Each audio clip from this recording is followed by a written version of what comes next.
onto the porch, not bothering to lock the door behind me. With my mother and sister long gone, and my father and I driving away, anything we had that was worth stealing has already been taken. I start down the steps, but pause before reaching the bottom. My camera. I wasn't going to bring it. I haven't even touched it in almost a year, but thinking about things lost makes me afraid to leave it. Too many things have disappeared without warning over the last year.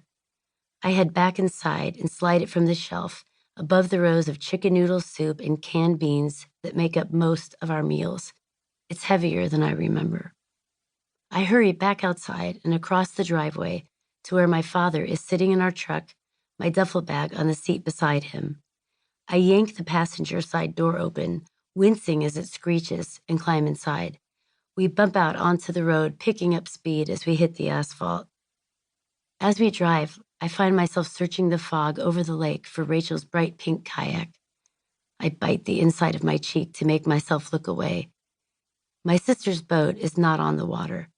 It's hanging from the rafters of our barn, its fuchsia glow muted by months of gray dust.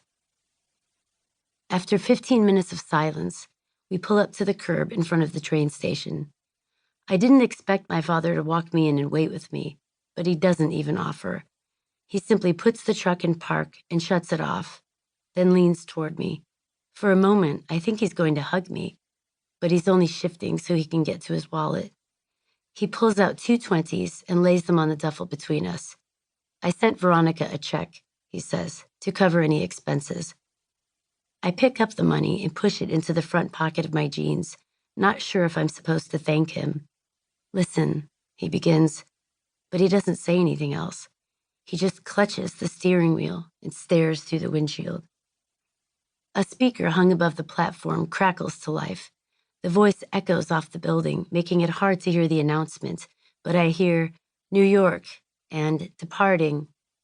I should go, I say, not so much because I'm ready, but because the inside of the truck is hot and my father feels too close and too far away at the same time. I'll try to call you, he says, but I don't know what our schedule will be like. I wonder if he realizes it's almost the exact thing my mother told me the last time she called. The only difference is that his schedule involves deep water diving and weapons training, while my mother's schedule is filled with praying and baking fruitcake.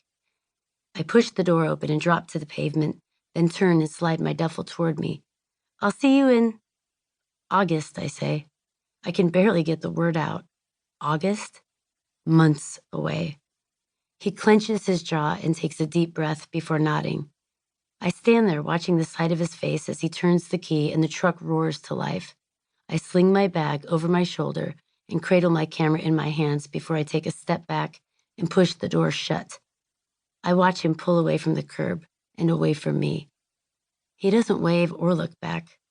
Neither do I. I walk through the station past the cracked Formica chairs and vending machines stuffed with ranch corn nuts and Funyuns. The smells of urine and bleach battle for dominance near the bathrooms. Out on the platform, I wait in the shadow of the building as people board the train. Only when everyone is aboard, but me, do I move into the sunlight, careful to keep my hair draped across my face. I step into the closest car, praying there will be a window seat, something on the right-hand side of the train. I have to walk through 2 cars before I find an empty row. I slide into the seat next to the window, leaving my bag beside me, hoping people will take the hint I want to sit alone. I always try to sit to the right of people because from the left, I look totally normal. Red hair, pale skin, green eyes. But if you stand to the right of me, it's a different story. My face is ruined. The doctor I was seeing in Boston told me that in a few more months, we could do another round of surgeries, more reconstruction, try to make my eyes line up better, but he wants some time to pass to allow me to heal. I slide the book I brought with me free of my duffel. It's one I've had for a long time, a book about fairy tales.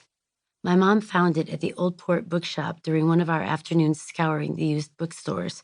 She actually said "score" out loud, like she just found a $100 bill wedged between the pages.